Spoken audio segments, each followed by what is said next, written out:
Certaines de mes rencontres me mènent à penser que parfois, il est bien dommage que des personnes restent dans l'ombre. C'est pour cela que je vous propose Il mérite d'être connu, une chronique radiophonique proposée par la Nana Lambda, qui vous emmène aujourd'hui à la rencontre de... Héloïse, j'ai 38 ans et je suis maman d'un petit garçon de 5 ans qui s'appelle Louis. Nous allons parler d'un sujet pas très facile puisque nous allons parler de PMA, c'est-à-dire de procréation médicalement assistée. C'est comme ça que tu as eu Louis. Est-ce que tu peux nous expliquer comment s'est passé les premiers moments de vie de couple, à quel moment vous avez décidé d'avoir un enfant et comment les débuts se sont passés en tout cas de ces essais? Alors, je suis en couple depuis maintenant 13 ans. Au bout de 2 ans de relation avec mon conjoint, on a commencé à parler bébé. Je prenais la pilule depuis l'âge de 18 ans. Et en fait, j'ai arrêté la pilule un petit peu avant 30 ans. Un petit peu avant d'avoir 30 ans, sachant que j'avais jamais eu de coupure. Tout simplement en laissant faire la nature, j'ai arrêté la pilule, essayer de voir si les cycles revenaient tout seuls, ou chose qui ne s'est pas faite. En fait, on a attendu quelques mois et j'avais des cycles très irréguliers, ça pouvait être 12 jours comme 45 jours. Donc forcément, pour essayer de concevoir un enfant, c'est un petit peu compliqué. Du coup, je suis allée consulter, je suis allée voir ma gynéco. Je lui ai expliqué la démarche dans laquelle on était, qu'on souhaitait avoir un bébé, qu'on n'était pas pressé, mais que néanmoins il fallait quand même que j'arrive à avoir des cycles un petit peu près réguliers pour que ça puisse nous aider. Donc du coup ma gynéco m'a donné des comprimés à prendre pour justement réguler mes cycles. J'ai pris ces comprimés, ça m'a donné des cycles réguliers mais qui n'étaient pas des cycles naturels finalement, donc tout était provoqué. C'était un petit peu comme une pilule inversée en fait. Voilà, qui stimulait entre guillemets et qui déclenchait les règles. J'ai fait ça pendant 6 mois. En plus de ça, je faisais ma courbe de température pour avoir une petite chance de plus, mettre toutes les chances de son côté. Quand on se met dans la tête qu'on veut avoir un enfant, autant on se dit « Ah oui, on a le temps », mais finalement on veut que ça arrive vite. Du côté de la maman. Donc du coup, on fait tout plein de choses pour mettre le plus de chances de notre côté. Donc là, ça faisait combien de temps que vous essayiez ? J'ai pris ces comprimés pendant 6 mois. Je suis allée reconsulter. Donc pendant 6 mois où rien ne s'est passé, ni bribe de grossesse, rien du tout, ni retard de règles, rien. Donc j'ai pris les comprimés pendant 6 mois, je suis allée reconsulter. De là, ma gynéco m'a dit on va faire une prise de sang, on va faire des examens pour voir si... c'est juste qu'il faut plus de temps ou si peut-être il y a quelque chose qui coince et adapté en fonction. Là, les examens sanguins, c'était que pour toi, c'était pas pour ton conjoint? Dans un premier temps, oui, uniquement pour moi. Donc, on fait les examens sanguins, on fait une écho et là, ma gynéco se rend compte que j'ai les ovaires polykystiques, ce qui est le cas de beaucoup de femmes. C'est-à-dire qu'il y a plein de kystes, c'est bien ça ? Exactement, plein de kystes qui peuvent perturber une fécondation, une éventuelle grossesse. Donc à partir de là, elle m'a dit qu'on pouvait continuer les comprimés ou éventuellement essayer autre chose pour aller un petit peu plus vite et stimuler. Du coup, j'en ai parlé à mon conjoint. On a souhaité dans un premier temps continuer les comprimés parce que on n'était pas très pressés, ça faisait 6 mois, c'est pas non plus excessif. On a continué un petit peu les comprimés, rien ne s'est passé. Et là, ça faisait à peine 1 an qu'on essayait. J'ai reconsulté et à partir de là, on a commencé à faire des examens un peu plus poussés. 1 an finalement, c'est beaucoup, mais c'est peu par rapport à ton vécu final et au vécu de pas mal de femmes. Dans quel état d'esprit tu étais ? Moi, je savais que j'aurais un enfant, quoi qu'il en soit. Donc, très motivée. J'étais prête à faire... tout et n'importe quoi pour avoir un enfant. Donc non, ça me posait absolument pas de problème de faire des examens complémentaires et d'aller un peu plus loin. Donc du coup, moi j'ai refait des prises de sang, des examens un petit peu plus poussés. On s'est rendu compte que finalement, mis à part ces kystes, il n'y avait rien. Du coup, on s'est penché du côté du papa. Voilà, parce que il faut bien voir s'il y a quelque chose ou pas. Oui, on est bien 2 pour faire un enfant. Voilà. Donc, du coup, on a fait faire des examens au papa, différentes choses pour voir comment ça se passait de son côté. on n'a rien trouvé. Donc sur le principe, en fait, il n'y avait rien qui nous empêchait d'avoir un bébé tous les deux naturellement. Sauf que, peut-être que ces spermatozoïdes étaient un peu feignants, peut-être que moi, mes ovules... Et du coup, voilà, ça marchait pas, mais il n'y avait pas de problème physique, clinique, majeur. Alors, qu'est-ce qui s'est passé par la suite ? Donc du coup, on nous a dit ou vous continuez d'essayer, ou on avance un petit peu différemment. Après réflexion, après avoir échangé tous les deux, moi j'étais prête à aller un peu plus loin dans la démarche parce que voilà, je voulais vraiment un enfant et j'étais pas vieille, j'avais 31 ans, 32 ans à peine. C'est pas vieux, mais comme je te disais, quand on l'a dans la tête, faut que ça avance. Mon conjoint était un peu plus réticent. Donc ce qu'on a fait, c'est qu'on a pris rendez-vous avec le service de PMA de la clinique. Ils nous ont expliqué les différentes méthodes, nous ont dit ce qui pouvait être le plus adapté entre guillemets pour notre cas. Voilà, on nous a présenté tout ça, on en a reparlé tous les deux et on s'est lancé. Est-ce que tu dirais que ça a mis à mal ton couple ou alors est-ce que rien n'a changé entre vous à ce moment-là ? Rien n'a changé. Puis comme on se rendait pas vraiment compte finalement de ce que ça allait être, non, c'était simplement une aide pour arriver à mettre en route notre bébé. Donc finalement non, ça a pas, c'est venu plus tard. Qu'est-ce qui s'est passé à ce moment-là alors ? Vous avez choisi quelle méthode et comment ça s'est passé ? Alors, la méthode choisie, c'était la stimulation, qui consistait en des injections quotidiennes de produits pour stimuler les ovules.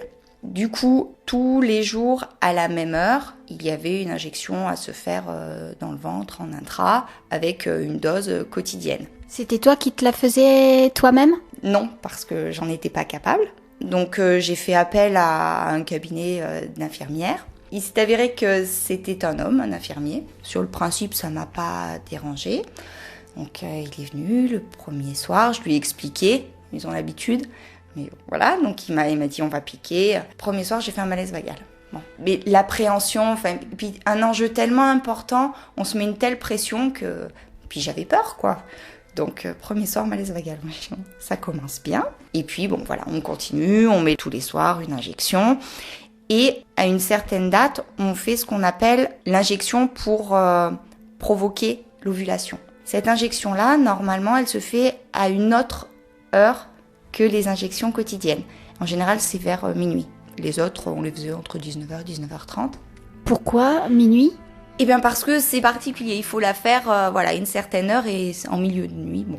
Donc celle-ci devait se faire plus tard. Sauf que mon infirmier, je peux le comprendre, avait pas trop envie de se déplacer au milieu de la nuit. Donc du coup, il me la faisait à la même heure que les autres. Ce travail-là, on l'a fait pendant plusieurs mois. Donc on fait l'injection pour déclencher. Ensuite, il faut passer quelques jours. À partir de là, on a 2-3 jours pour avoir des relations régulières et pour se mettre le plus de chances de son côté. Puis on attend de voir ce que ça donne. Est-ce que justement le fait d'être contraint et forcé, ça devient un peu moins naturel ? Est-ce que tu penses que ça va dans la logique de faire un enfant Absolument pas. Non. En fait, au final, on avait des relations parce qu'il fallait avoir des relations et parce que c'était pseudo le bon moment et le moment opportun pour que le bébé se mette en route. Mais finalement, il y avait plus aucune spontanéité, plus rien n'était naturel. Les câlins comme ça quand on rentre, on n'en faisait plus parce que fallait entre guillemets tellement en faire au moment où il fallait que on n'avait plus envie. C'était pas des câlins d'envie, c'était des câlins pour mettre le bébé en route. Ça a duré combien de temps du coup ? À la clinique, ça a duré 3 ans, donc avec des stimulations tous les mois. J'ai pas fait de pause. On m'a proposé de faire des pauses parce que t'enchaînes.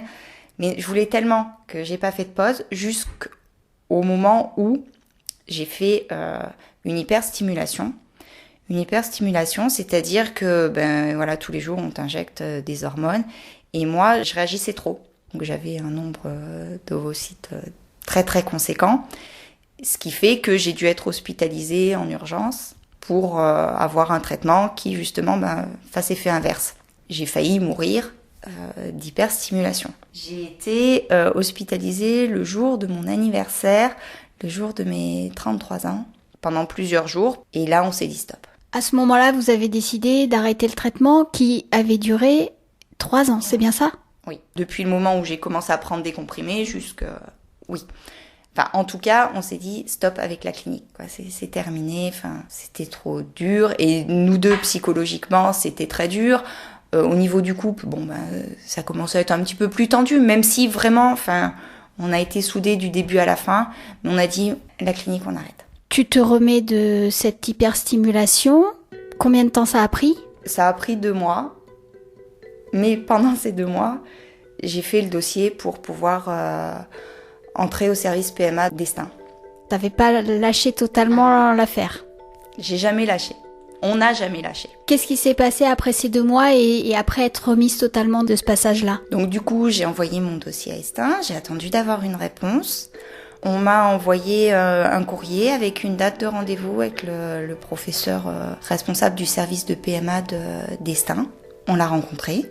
On a expliqué notre parcours. Lui nous a proposé un traitement.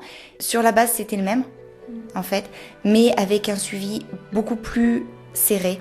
En fait, c'est-à-dire que tous les 2 jours, j'allais à Estaing faire une écho, prise de sang, pour voir comment ça évoluait, pour en fait pouvoir adapter au mieux le traitement, chose qui ne se faisait pas jusqu'à présent. J'avais eu les mêmes doses à chaque fois, alors que là, c'était vraiment personnalisé en fonction de comment ça évoluait, si le nombre d'ovocytes grandissait, dans quelle mesure, enfin voilà, pour pouvoir le gérer au mieux. Donc du coup, tu commences ce nouveau traitement avec le CHU. Combien de temps tu suis ce nouveau traitement? J'ai fait mon dossier en novembre, j'ai eu mon rendez-vous en janvier. On a fait le traitement une fois parce qu'en fait, on est allé directement sur une FIV. C'était le même traitement, sauf que, au lieu de faire naturellement, eh bien en fait, il y avait prélèvement des spermatozoïdes et prélèvement des ovocytes pour pouvoir mettre les embryons, les mettre en route et faire une FIV pour finalement aider. Tu fais cette première FIV quand? Au mois d'avril. Et qu'est-ce qui se passe? C'était la première semaine d'avril. J'ai été hospitalisée sur une matinée pour prélever les ovocytes qui s'étaient développés. 11 ovocytes ont été prélevés, ce qui est très bien. Donc ensuite, ils ont récupéré les spermatozoïdes. Ils ont mis en culture. 3 embryons se sont développés. 2 jours plus tard, on nous a appelés en nous disant voilà, 3 embryons se sont développés. On va vous en implanter un. Parce qu'on s'était mis d'accord préalablement à savoir si je voulais qu'on m'implante tout, augmenter les chances. Donc on avait dit non. Un. Et puis si ça marche, tant mieux. Si ça marche pas... Donc on m'en a implanté un.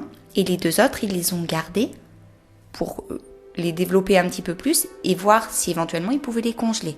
Ou pour retenter une FIV si celle-là ne marchait pas. Donc on m'a implanté l'embryon un lundi matin en disant ben voilà, l'implantation a été faite sans anesthésie, sans rien là. On reste une demi-heure. Voilà, ça c'est très rapide.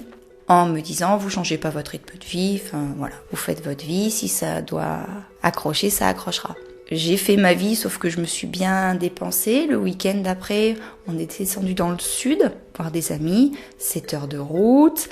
On a passé un week-end plutôt chargé. Comme on voulait pas trop le dire, qu'on était dans ce process-là, il fallait faire comme d'habitude. Voilà, donc on a mangé, on a bu, on a eu beaucoup d'activités. On est rentré et 15 jours après, j'ai fait la prise de sang, voir ce qu'il en était. Je me rappelle, j'ai eu les résultats, j'étais dans ma voiture, je rentrais du boulot, j'ai regardé les résultats au volant et le taux était bon. Donc ça veut dire que cette première FIV a fonctionné? Une FIV, la première, a fonctionné. Donc t'étais toute seule quand tu l'as appris et t'as réagi comment? J'ai explosé en sanglots dans la voiture. J'ai pleuré tout le retour du boulot. J'y croyais pas, c'était énorme. Vraiment, vraiment. Donc vos efforts ont payé, mais c'est un sacré parcours quand même. Donc aujourd'hui, Louis a 5 ans? Un petit peu plus de 5 ans, oui. Et comment il va? Il va très bien. Il va très bien. Si c'était à refaire, je re-signe sans aucun problème, malgré toutes les souffrances. J'ai vécu 4 ans de galère, mais ça en valait plus que le coup. Vraiment. Qu'est-ce que tu dirais aux femmes qui sont dans ton cas aujourd'hui? Qu'il faut persévérer. ça arrive. Il y a une petite étoile et si vraiment on le veut, qu'on se bat, après c'est vraiment difficile. Il faut avoir du courage, il faut avoir un couple soudé, vraiment. Parce que il y a des moments qui sont très compliqués, parce que prendre des hormones, là, ça engendre tout plein de choses. Mais non, on peut y arriver, il faut surtout pas baisser les bras. Bon, c'est une belle lueur d'espoir que tu leur donnes. En tout cas, je te remercie beaucoup d'avoir accepté de témoigner sur ce sujet et je te dis à bientôt. À bientôt, bonne fin de journée. En attendant de vous retrouver sur les ondes de Radio Coquelicot pour la chronique « Il mérite d'être connu », rejoignez-moi sur Facebook et Instagram et bien sûr sur mon blog lananalambda.fr.